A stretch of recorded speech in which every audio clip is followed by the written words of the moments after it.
for 515 Fantasy Football. I know football. Are you ready for some football? Domination on Sundays begins with listening to these guys on Thursdays. You ready for this? Nearly 40 years of fantasy football experience between them. Yeah! One is a proud veteran of the United States Marine Corps, husband and father, entering his 17th year of fantasy competition. Brian Eikenberry. The other, also a proud husband and father, is one of the winningest fantasy minds in the state. Celebrating 23 years of excellence, Andy Hall. Let's get the game on! It's showtime. The 515 Fantasy Football Podcast with your hosts, Brian Eikenberry and Andy Hall. Your trust is something we don't take lightly, my friends. Our biggest motivation to work harder with each passing week is keeping that trust after we've earned it. We know how valuable your time is, and the fact that you're spending some of yours on us is why we work our tails off to give you the best information so you can make the decisions necessary to earn another W and eventually a fantasy championship. Thank you for checking us out, the 515 Fantasy Football Show. Whether you found us on iTunes, Stitcher, the Libsyn website, Facebook, Twitter, or on 1350 ESPN Radio in Des Moines, we appreciate it very much. Andy Hall back in the saddle for Week 8. Brian Eikenberry also on board. What's happening, my friend? Hey, we're just rocking and rolling here. I do want to take an opportunity to reach out personally and thank everyone who has contributed to the podcast by your roster matchup questions, your game day interactions on Sunday morning that you have with us. It's great fun. It keeps the program fresh, and we just totally dig the interaction. So thank you all. Keep it coming. Email, Facebook, Twitter. Get a hold of us, and let us help you win some games. We've got all the matchups and relevant fantasy players. We've got a humdinger of a pop quiz upcoming, the bargain bin for those of you with a hurtin' unit, all to be expected over the course of this hour. Quick reminder, find us on Facebook, facebook.com/515fantasy, and on Twitter @515fantasy. Let's begin as we always do with some headlines of fantasy note. Beginning in Houston, Arian Foster placed on IR with a torn Achilles. The Texans, likely a three-headed committee going forward. Alfred Blue, Chris Polk, Jonathan Grimes. Not sure any of those would sound great to you. They don't to me. In other Texans news, Ryan Mallett has been released. He's going to be pissed, Brian, when he wakes up and finds out.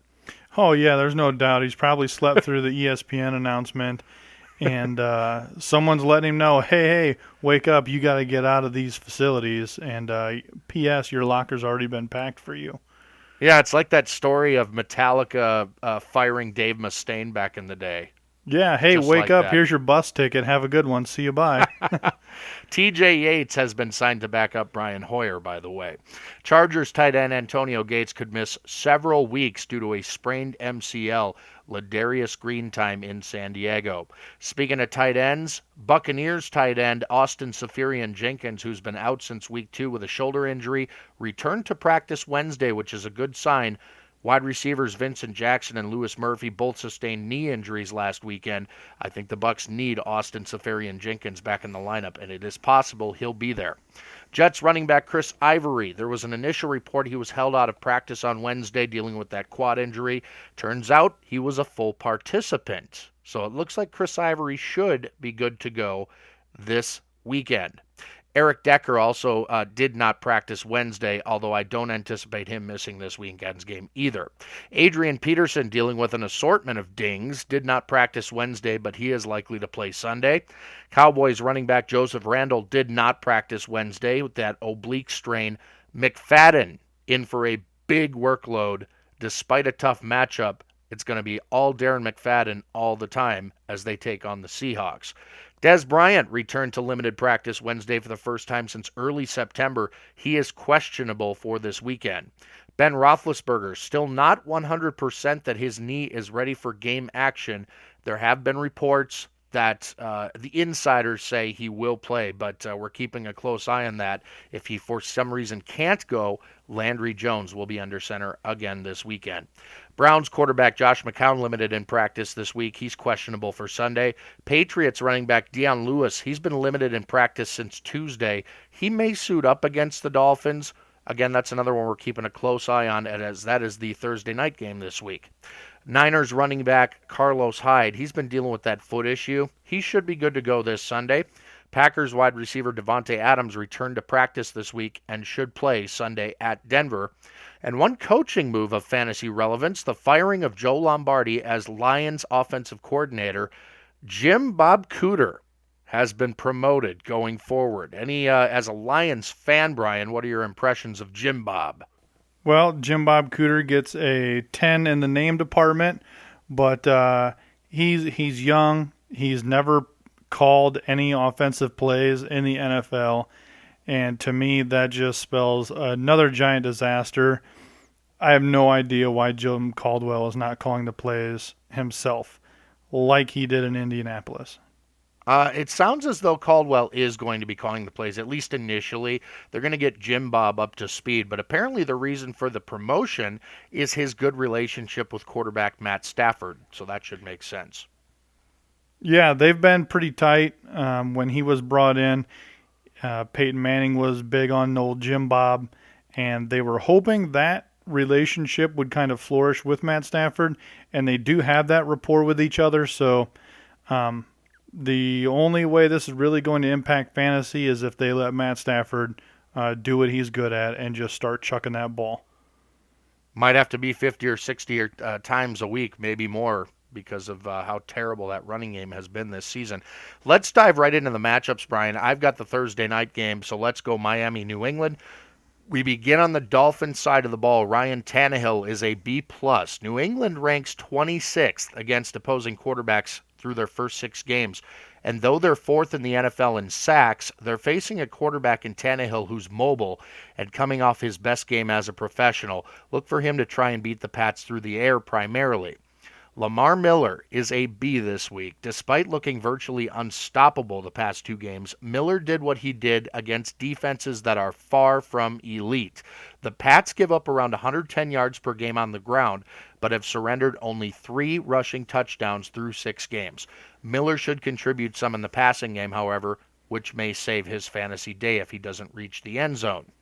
Jarvis Landry is an A. He had a team-high 8 grabs for 99 yards the last time these teams met, late 2014. He should once again be a target monster for Tannehill, with plenty of potential to get in the end zone as well, as he's done the past few weeks pretty consistently. The Pats have surrendered 11 scores through the air thus far this season. For that reason, Mashard Matthews also gets a good grade of a B. He gets enough volume to consider him on a weekly basis. He's always a threat to score, so I like him quite a bit as well. Tight end Jordan Cameron is a C. Opposing tight ends have been virtually invisible against the Patriots this season. I would say Cameron is a desperation play only. If you have a better option, take it. For the Pats, Tom Brady, an obvious A. The Dolphins playing inspired football the past 2 weeks since the coaching change. They beat both Tennessee and Houston up pretty badly. This is their first big test against an elite quarterback, and I don't believe they have the tools necessary to slow him. LeGarrette Blount is a B-. Miami gives up nearly 130 yards on the ground per game and are 21st in the league against opposing running backs, who are scoring an average of nearly 21 fantasy points per game against them. This feels like a ground and pound kind of matchup that favors Blount. Deion Lewis, I mentioned, is questionable for the game on Thursday night. He's a C grade here, dealing with an abdominal injury. Less than 100%, as I said, no sure bet to play, so I give him kind of a middling grade. As for the receivers, Julian Edelman, a B+. A team-high 7 catches for 88 yards and a score in the team's 2014 matchup in Foxborough. Edelman has been playing with 9 fingers the past couple weeks, but should be in line for plenty of work Thursday against a Miami defense that has given up 11 TDs to opposing pass catchers. Danny Amendola is a B-. Tough to ignore what Amendola has been able to accomplish the past 2 games. 15 catches, 191 yards, and a touchdown. Miami doesn't have the playmakers to blanket all of New England's receivers, and Amendola may just be the guy least paid attention to. Brandon LaFell had a rough first week back, but I give him a C here. Going to play wait and see.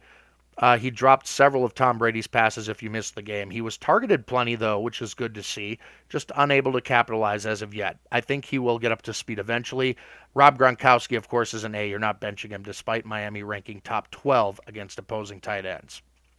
All right, game number 3 here in London. If they get 5 more there, they've got a complete home schedule. So many they should probably have their own team. London Clocks, the London Billy Clubs, the England Kings. So many good names to choose from. I think it's going to happen, probably 2017, 2018. Anyway, as you heard in the headlines, Matt Stafford loses some coaches, offensive line, and the offensive coordinator. Not sure how much difference it's going to make, but Matt Stafford's going to get a B here since it is the Chiefs secondary, and he should get to play his way. That's just chucking it and throwing it as much as he possibly can. With that being said, he's going to constantly be under duress as the Chiefs surely were watching the Vikings game and showing that the offensive line is not ready to handle it. Running backs, for that same reason, the 32nd in the league, averaging 68 yards rushing per game out of the Lions. Every single running back here is going to get C's, whether be it Abdullah, Bell, or Riddick. They all are underperforming at a terrible, terrible rate. Won't be a productive bunch, but if you do have to pick one, I'm going to go with Theo Riddick. As you've heard in our bargain bins before, he at least catches those passes, has the ability to break a big one. Wide receiver Calvin Johnson, he's starting to shine with Stafford making those calls, so an A for him. The more they throw it, the better off he's going to be. Golden Tate, B-. He's having trouble getting open really bad, so he's not getting off the line. B- for him. Eric Ebron, he had a solid week, but the Chiefs are giving up the third fewest fantasy football points to opposing tight ends. So a B start for Ebron only because he has scored 3 of his last 5 games. Chiefs look to regain some credibility after their dismal 2-5 start. Quarterback Alex Smith, he's always a C start, nothing flashy. I'm never big on him, but he's not terrible, so he's always kind of middle of the road. Wide receiver Jeremy Maclin, he was held out on Sunday, but he should be a go for London this Sunday. There was no news of any setbacks with his concussion, so maybe that was just precautionary. He should be a go on Sunday morning, but you're going to want to make sure to watch the TV and make sure he's not a scratch right at the game time again.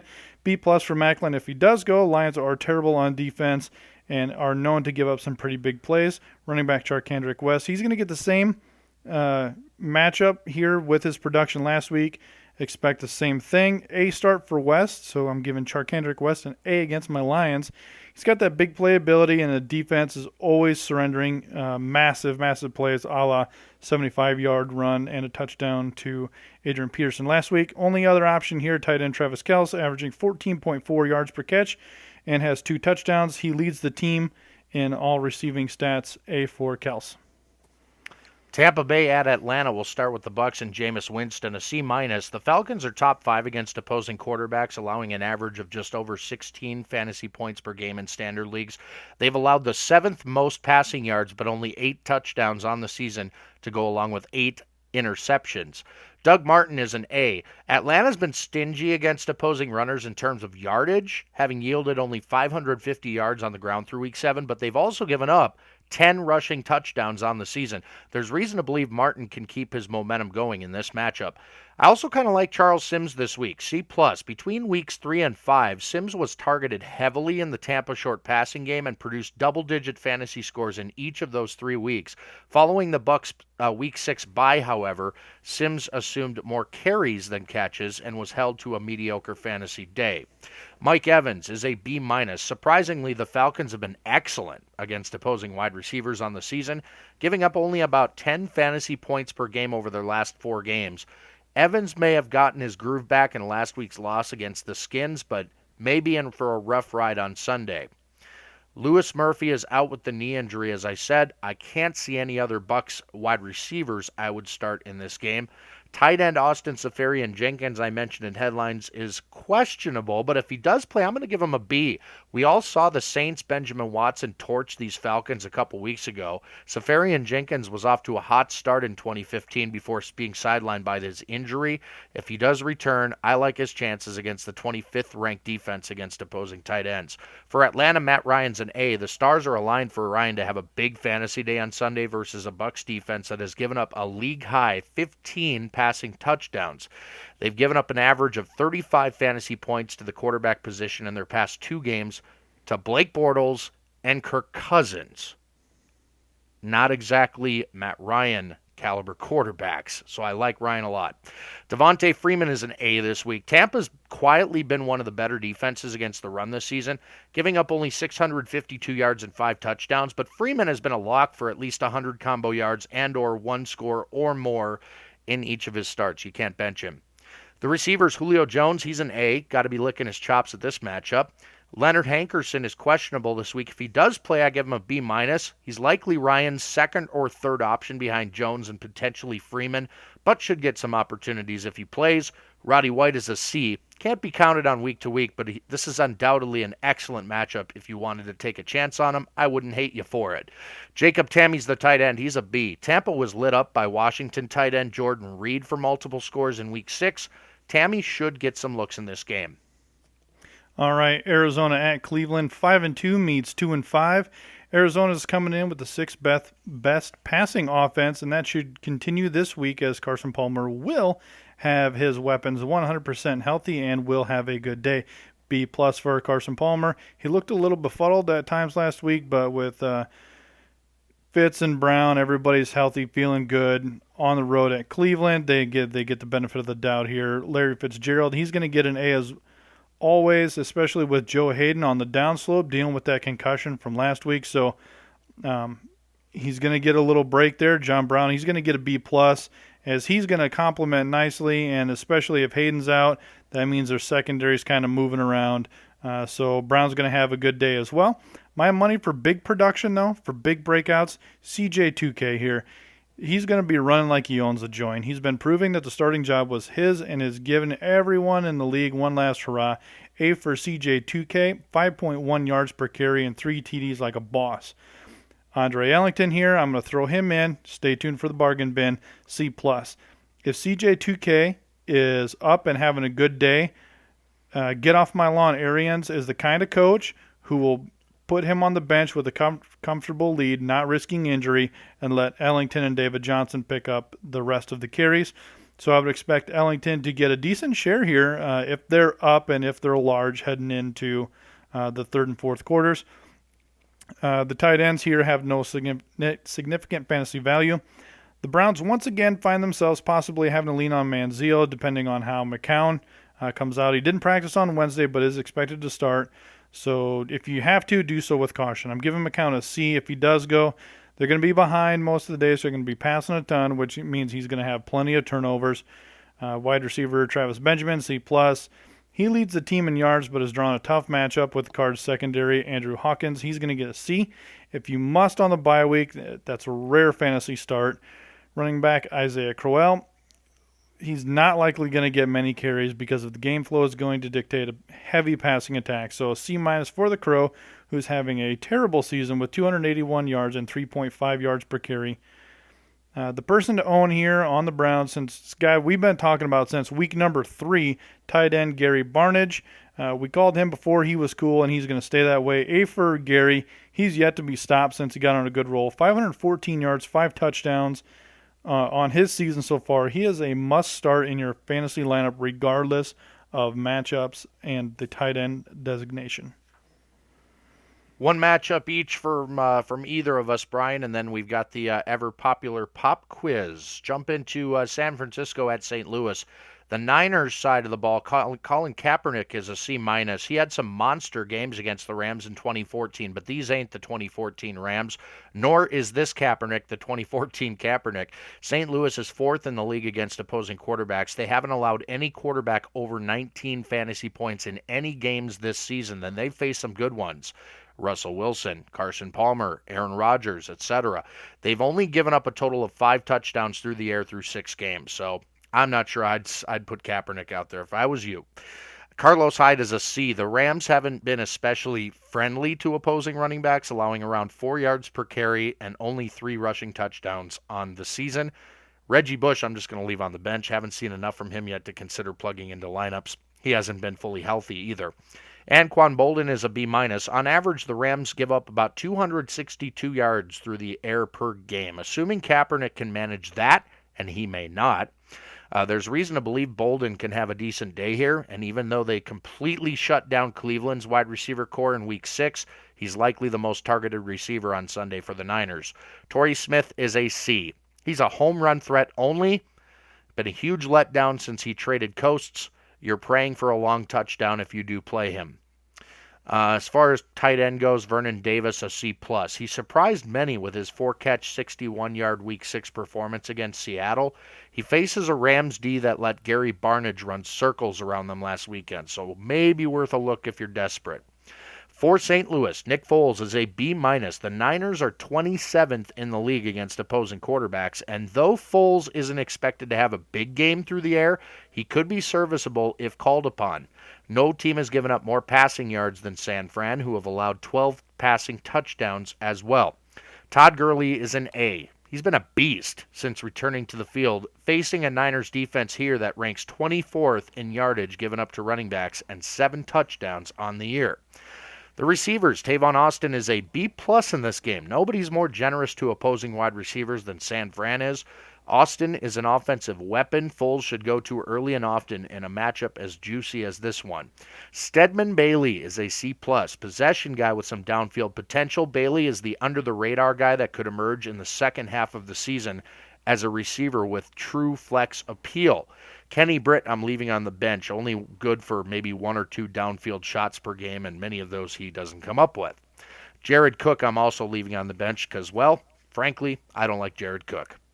Yeah, well, that's a good reason, just as good as any, I suppose. Giants Saints, Eli looks to get things going and start pulling away from the division with a big day against the Saints. B+ for Eli here, as he has shown some great things with Randall to complement his game with Beckham.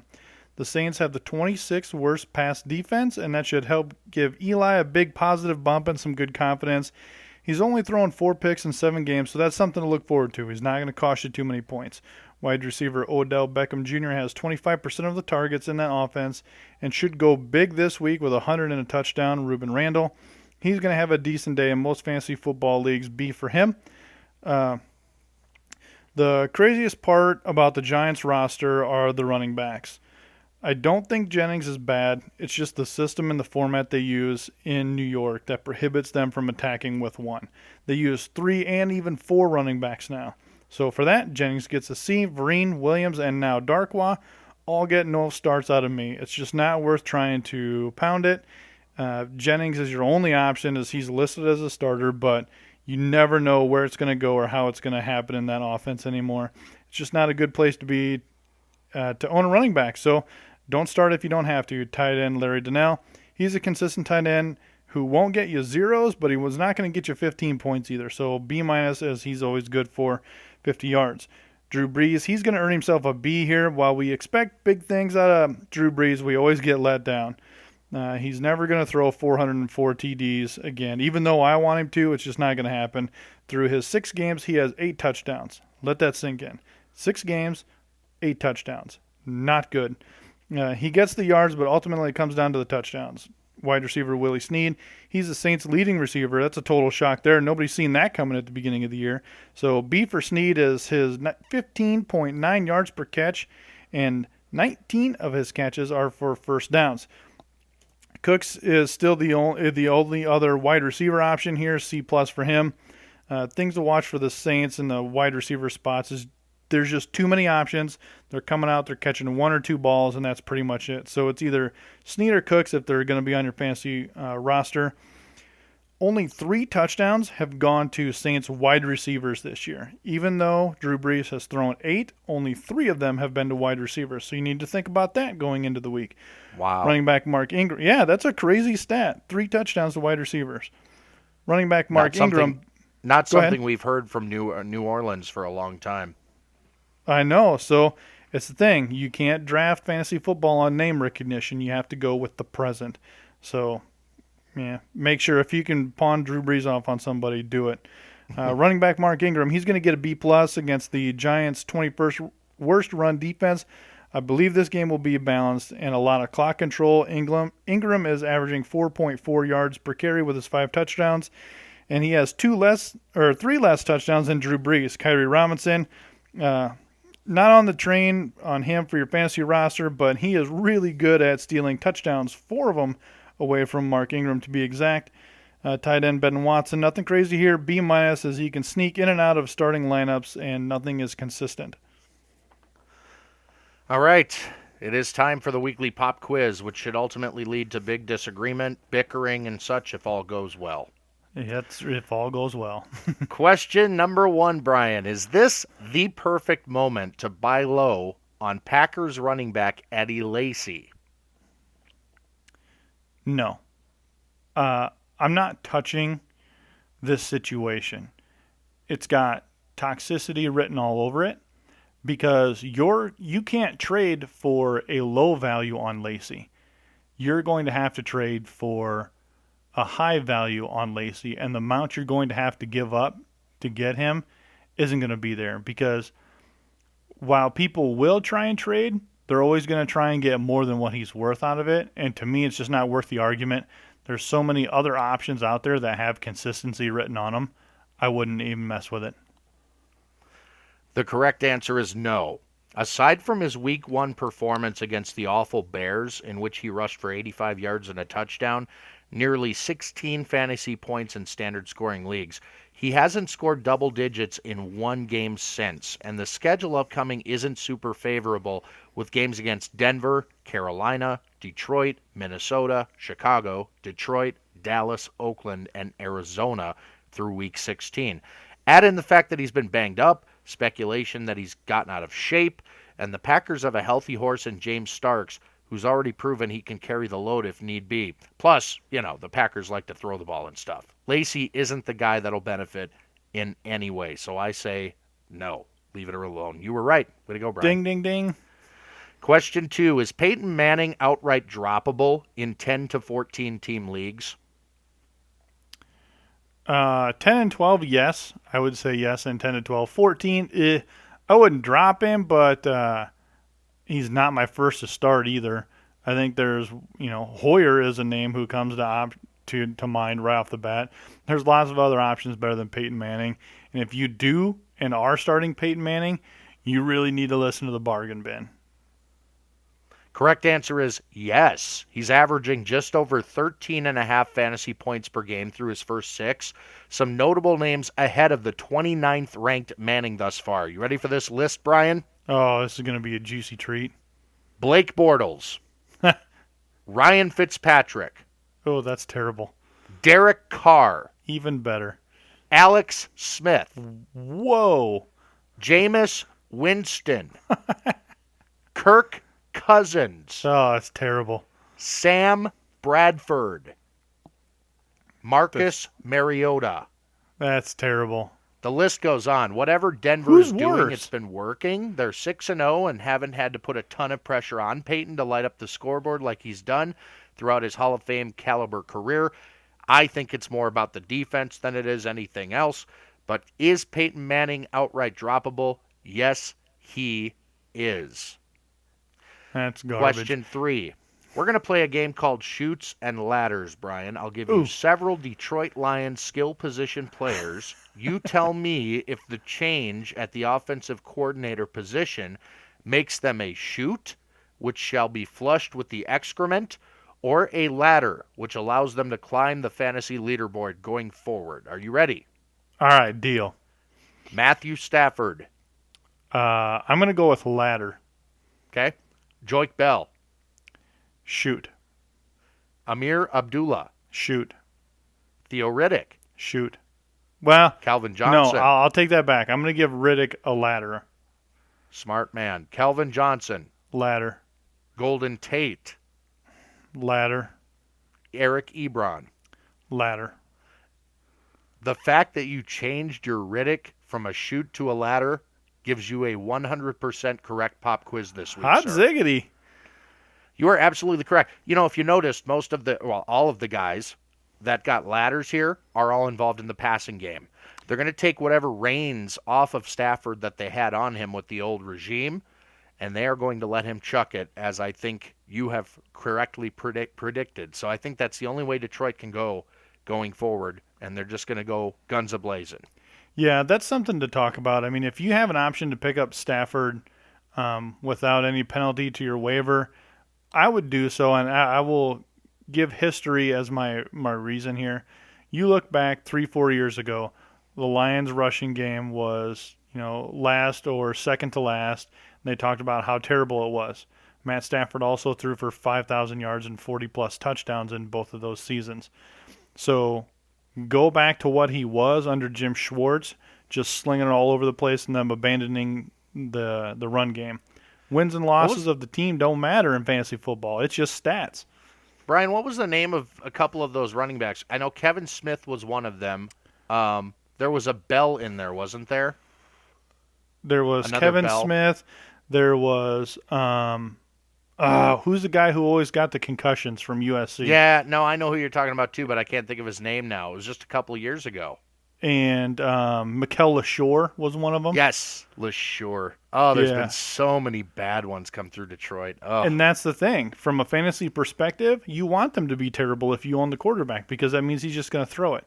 So when you look back when Stafford was throwing up 350, 400 yards per game with 3 and 4 touchdowns, you also look back to when Calvin Johnson broke the receiving record.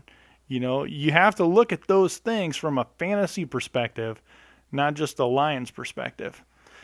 going to jump back into the matchups here shortly, but real quick, Brian, wanted to throw this interesting stat out there. There are services out there that rate and rank the offensive lines, and the Lions rank somewhere around 6th or 7th or 8th in pass blocking, but they're in the mid-20s in run blocking. So a much better pass blocking unit, another reason why I think the Detroit passing game will be unleashed going forward. There you have it. Minnesota-Chicago is my next matchup. Start with the Vikings and Teddy Bridgewater. He's a B this week. The Bears ranked 28th against opposing quarterbacks, mainly due to the 15 touchdown tosses they've allowed this season. Bridgewater has by no means been a surefire stud this season as a passer, but given the Vikings' offensive line issues and Adrian Peterson's ineffectiveness inside the 10, Teddy may be forced to go to the air more often, which is a good thing for his owners. Adrian Peterson, speaking of which, gets a B this week. Chicago is tied with the Jets in allowing the least amount of rushing touchdowns in the league thus far at only 2. Peterson's struggles to hit pay dirt can mostly be attributed to his offensive line, but not all of it. I do think he'll get a lot of touches, again, as he always does. And you just have to hope at some point he scores a touchdown because his yardage per game is down again this season. The receivers, Stephon Diggs, he's an A- this week. Facing the league's 30th ranked defense against opposing wide receivers, Diggs has proven 3 weeks running now that he's a valuable fantasy commodity and that he's earned the trust of his quarterback. Diggs has been good for 7 to 8 catches, 60 to 100 yards, and as of last week, a score. I would not sit him. Mike Wallace is a C+, kind of an afterthought in this Vikings passing attack. Wallace should find open space on crossing routes, sideline dig routes, that sort of thing, versus a Bears defense that is a leaky faucet for opposing receivers. The only other pass catcher I'd look at this week for the Vikes is Kyle Rudolph, the tight end. He's a C. The Bears have been very good against opposing tight ends this season. Rudolph's real only value is deep in enemy territory, but again, as we saw last week, Bridgewater will go to him. For the Bears, Jay Cutler's a B-. Minnesota's given up the 7th fewest passing yards in the league and only 8 touchdowns through the air 6 games into their season. Cutler likely won't surpass the expectation by much here. The expectation being like 225 yards passing, maybe 1 touchdown. If he does surpass that, that's a great day for Cutler.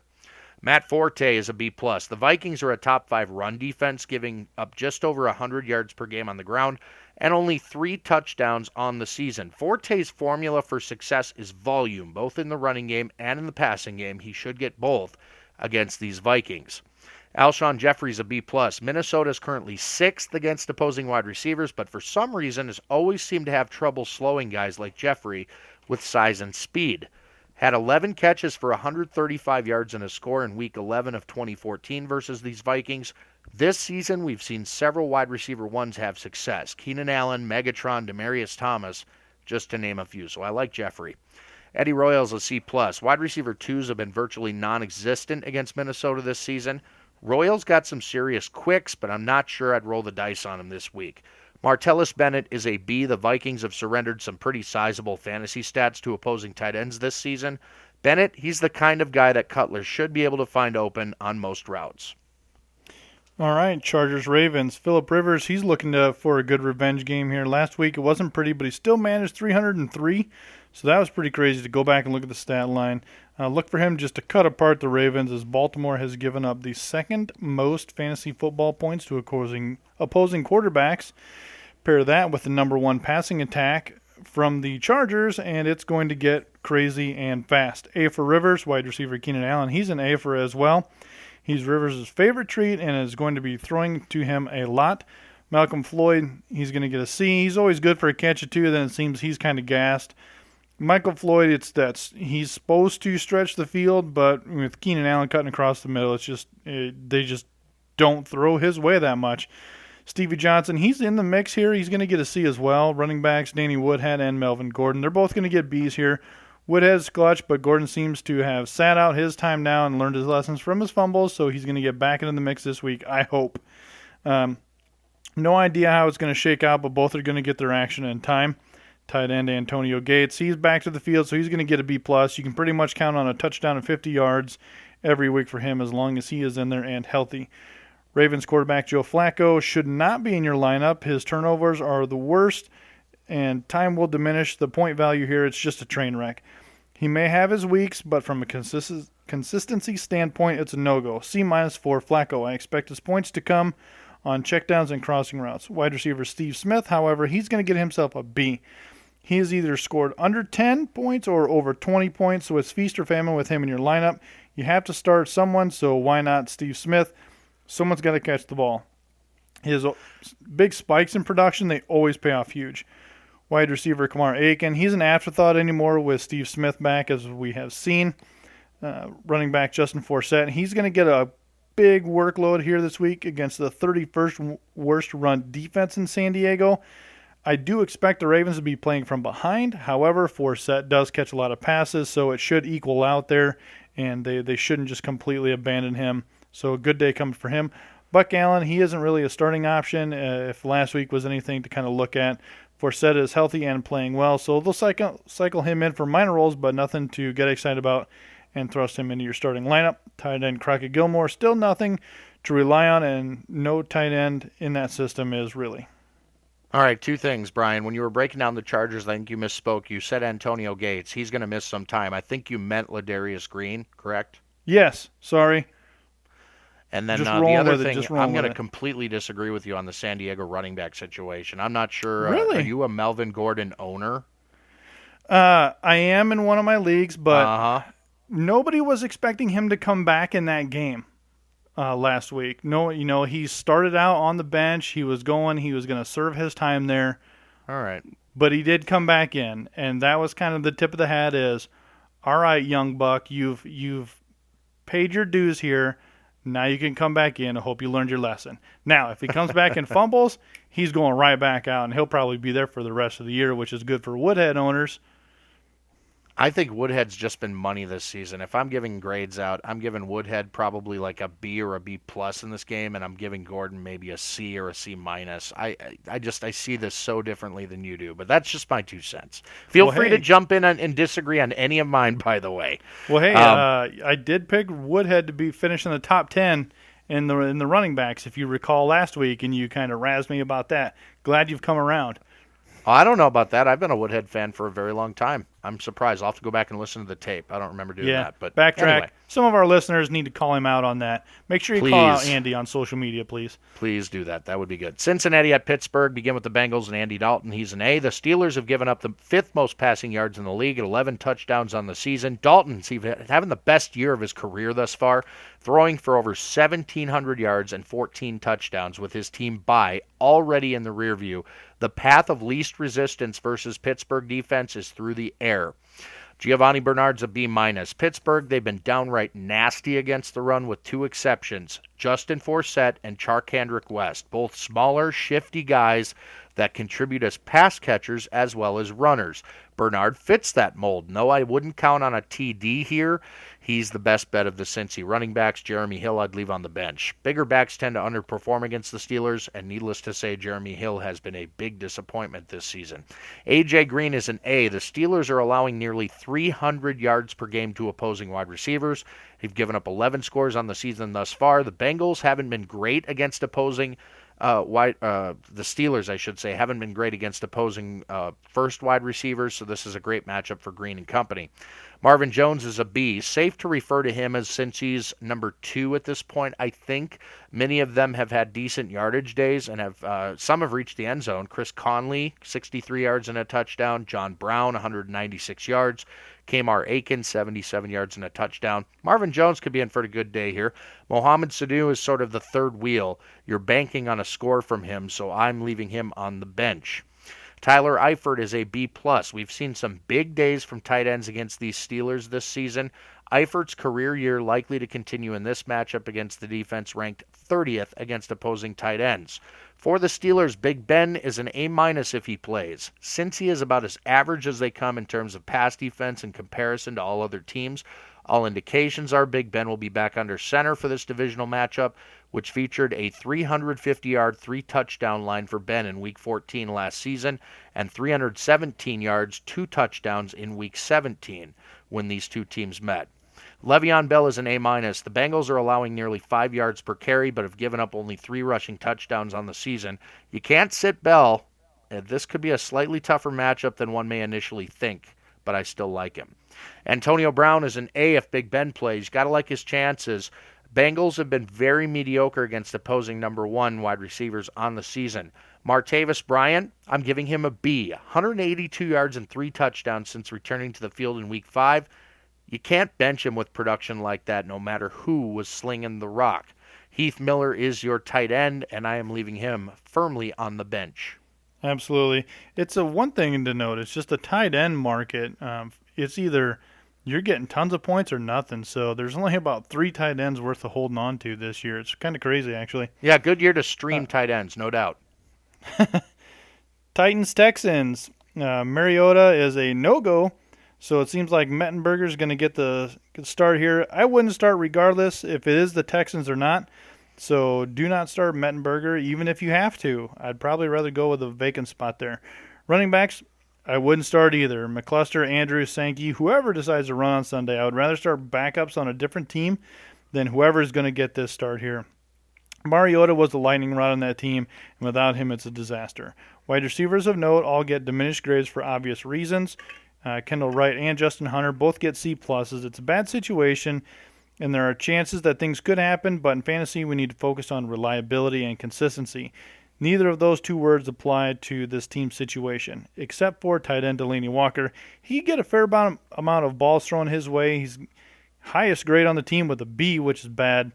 But this is due just to the pressure on Mettenberger and him having to check down. So just by a default of situation and sheer volume, he's going to get some catches and get some yards here. Texans went from hopeful to heartbreak as soon as Arian Foster was carried out and carted out of the stadium. Good news for Hoyer fans that they're going to be throwing a lot more. So I'm giving Hoyer, one of my guys, an A here. I expect him to hit the gates running as fast as possible, just throw, to set off the pace of the game and control it. His nearly 4-to-1 TD to interception ratio is something you should be aware of and inserting into your lineup if possible. Problem is he's been in the bargain bin and he hasn't let me down, so he's likely not on the waiver wire if your friends are listening. Wide receiver DeAndre Hopkins, he had a bad week last week, but that's all right. He's going to recover with a good week here against the average Texans defense. B+ for Hopkins. And a B for his partner in crime here, Nate Washington. His big game last week was a reflection of garbage time and defenses focusing on Hopkins. If that same style continues, which it should when you're the leading receiver, Hopkins is always going to draw that extra pressure. Washington will get his in return, so always a good pickup and stash if needed. Running backs, as you heard in the headlines, Blue, Polk, and Grimes, take your pick. We've seen them all in the first few games. None of them have shown anything but a hot flash here or there. If I had to pick, I'd go with Grimes as he's catching passes, but I'll get C- or no starts. Not worth your time until we see how it shakes out. Wait and see approach here, but don't get your hope ups. Tight ends are relevant from a fantasy perspective on the Texans roster. Jets at Oakland. We begin with New York. Ryan Fitzpatrick, a B. He gets a middle-of-the-road Oakland defense this week, which can be beaten both through the air and on the ground. Look for a balanced attack from the Jets this week, which likely means 275 yards passing and 1 or 2 touchdowns from Fitz Magic. Chris Ivory, sounds like he's going to give it a go this week. I give him a B. The Raiders have quietly been one of the most stout run defenses in the NFL through Week 7, allowing 506 yards and only 3 touchdowns. That's number 2, only to the Jets. Ivory has proven to be matchup proof for the most part, but I'd temper my expectations a bit here unless he turns into Danny Woodhead overnight and starts catching 10-plus passes a game. I haven't seen that out of him just yet. Brandon Marshall is an A. He's been a bit quiet the past couple of weeks, but I think he'll get back on track here against a Raiders defense that gives up over 300 yards per game to opposing pass catchers and has given up 11 TDs on the season. I think Marshall's also a little bit upset that he had a bad game last week against New England and dropped a surefire touchdown, which I'm sure gave his owners a heart attack. Eric Decker gets a B+. He's scored in 4 of his first 5 games. He's seeing nearly as many target per game as Marshall, so there's reason to love Eric Decker again this week. Tight end Jeff Cumberland is a C. The Raiders are notoriously bad against opposing tight ends, as you know from listening to this show. So bad, in fact, I'd give a starting grade to pretty much anyone here, including Jeff Cumberland. Don't laugh. He may have 70 yards and 2 touchdowns in this game. You never know. Derek Carr for the Raiders is a C+.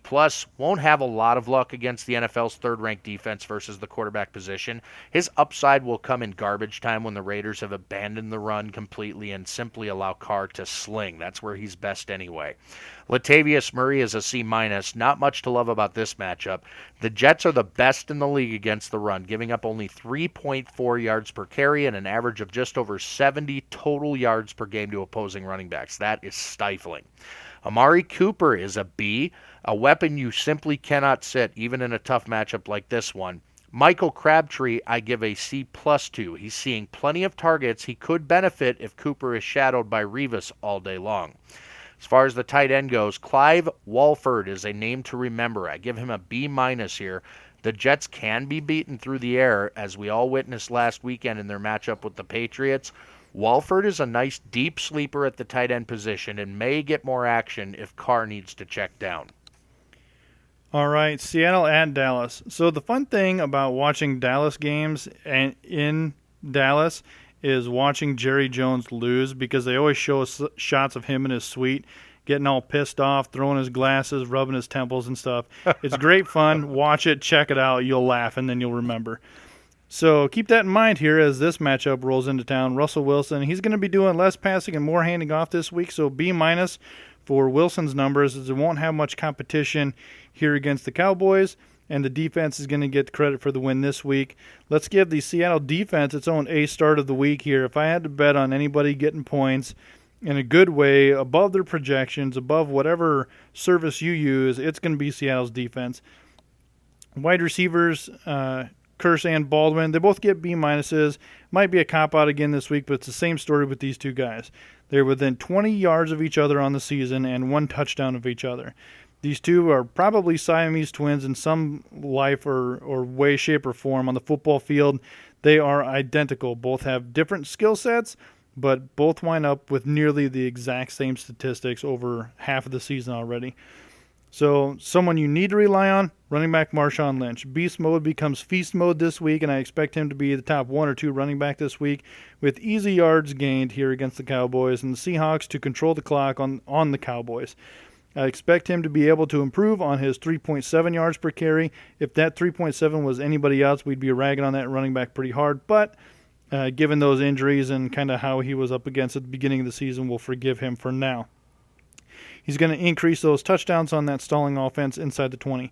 Tight end Jimmy Graham here. Believe it or not, the way he started off the season, he is now the Seattle Seahawks leading receiver. So that's kind of crazy to think about where he started and how much grief we were giving him.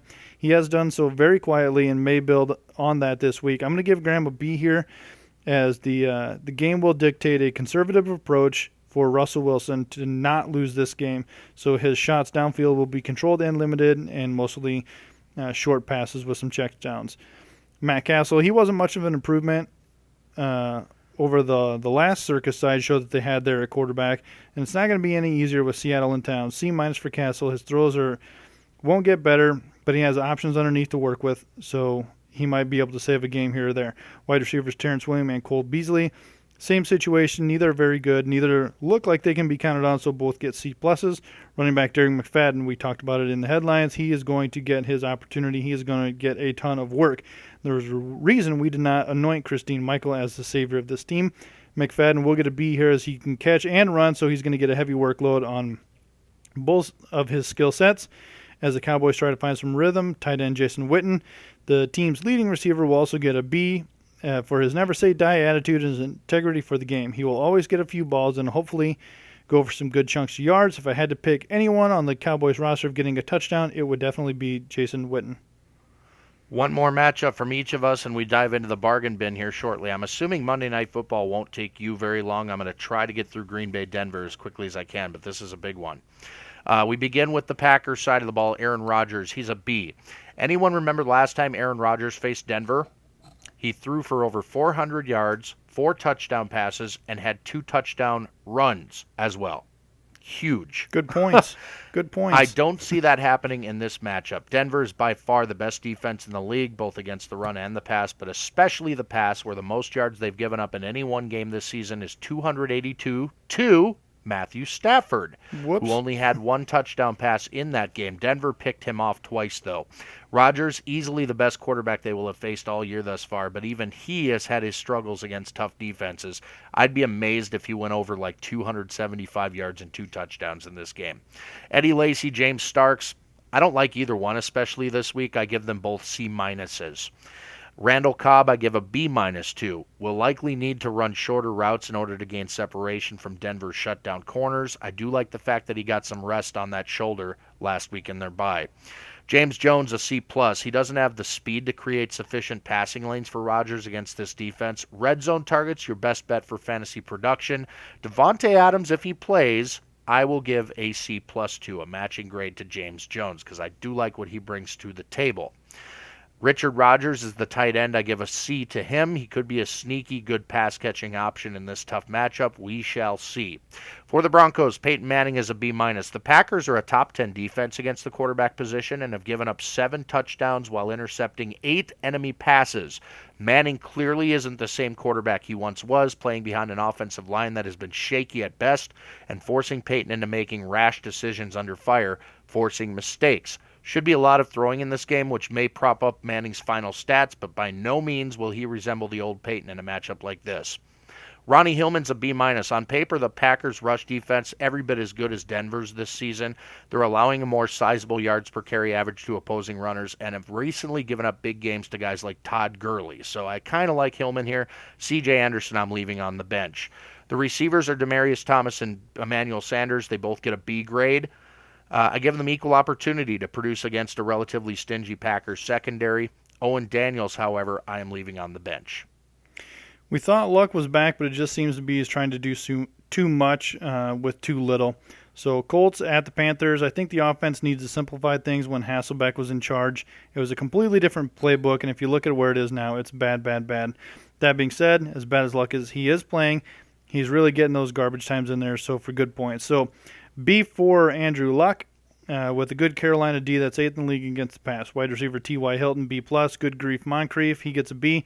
By the way, Moncrief has 5 touchdowns in 7 games, so just a little note there. Andre Johnson, he's not on the radar as he is the wide receiver 3. He is all or nothing, so you can't count on it. Running back Frank Gore, he's going to get some action. The Panthers are 18th against the run, so B for Gore and no start for Bradshaw. Bradshaw was supposed to be filling in while Gore's on his 15 to 17 carries per game pitch count. Problem is, Colts can't get Gore to that pitch count because they're always playing from behind. They always have to pass. So, tight end, none of fantasy relevancy here. Hopping over to the Panthers, Cam's going to get things moving and will look sharp, so he should have some good fantasy numbers for the day. I'm going to give Cam an A. He should get a couple of touchdowns either on his feet or with his arm, or a good combo of both. Those passes will go to Ted Ginn Jr.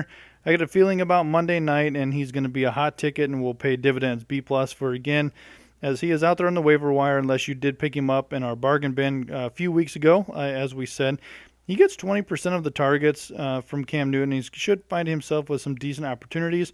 Wide receiver Corey Brown, he's going to get a C start here. I think he will be average in yardage, so it's going to get throwing Ginn's way a lot. Running back Jonathan Stewart, he might be a good start here. It's just not that kind of a system in Carolina, but given the way that the Colts play and taking some of the hits off of Cam, I'm going to give Stewart a B-.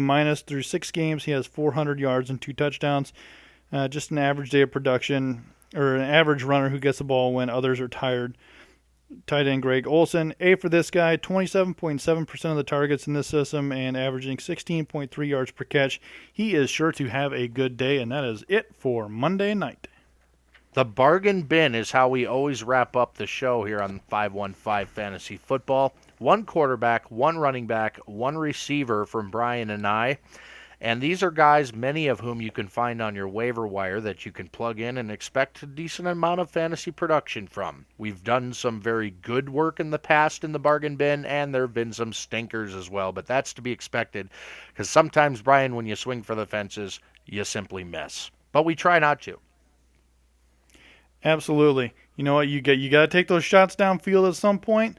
You're either going to get an 80-yard touchdown or an interception, and I'm not afraid to push it downfield. How do you like the fact that I'm using baseball analogies on the fantasy football show? Oops.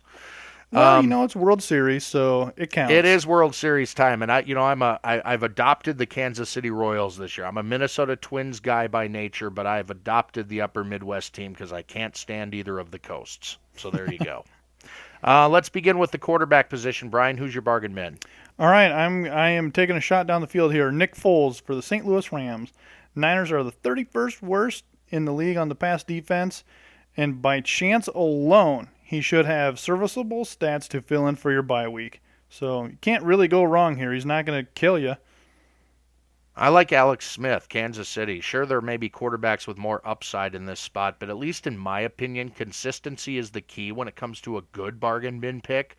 Smith is averaging nearly 20 fantasy points per game in standard leagues. The Lions are giving up nearly 23 points per game and haven't allowed less than 18.5 points in any one game to the quarterback position. Jeremy Maclin should be back in the lineup this week. What's not to love? Alex Smith, take a chance on him this week. How about your running back? All right, my running back is Andre Ellington. Now think about it. The Cardinals are going to be so far ahead of Cleveland heading into that third quarter. Get off my lawns, Arians is going to give CJ2K the break, just like I called in my matchup. In steps Ellington to not lose the game. He's going to get his carries and garbage time carries to control that clock and grind it down. Watch for Ellington here, a little sneak attack play. He'll get you some decent yardage and maybe even a lucky touchdown. My running back this week is Charles Sims of the Tampa Bay Buccaneers. Atlanta are ranked 29th in the league against opposing runners. Sims gets nearly as many carries as starter Doug Martin does, and he's targeted a ton in the passing game, especially if the Bucs fall behind early, which is entirely possible in this game. Sims becomes a stud in terms of field time and opportunity. If you're in a PPR league, there's no reason not to plug Charles Sims in. He could be a very good number 2 running back for you. Absolutely. On to your receiver. All right, wide receiver Nate Washington of the Houston Texans. He is out there. He is available. Went over, talked about him in the matchups. Foster out equals throw more. It's really that simple for the Texans offense and the game calling. I'm pretty sure I heard those words come out of their team meeting the other day. Nate Washington with DeAndre Hopkins being the number 1 receiver, people are going to shift and play off of him just like they try to do with Calvin Johnson. They're going to try and shut him down. That leaves a lot of potential for Nate Washington there. That's a guy you can pick up and hold on to for a few weeks and really see where it goes. I expect some good points out of him over the next couple of weeks out of that bargain bin.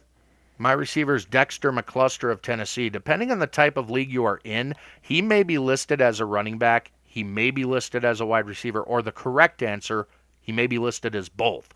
His arrow is pointed up any way you slice it, and this week he gets a Houston defense that ranks 28th against the run and 22nd against the pass. They can't seem to stop anyone as of late. You probably saw what Lamar Miller and the Dolphins receivers did to them last week. McCluster, a sneaky good play at flex this week, if you ask me.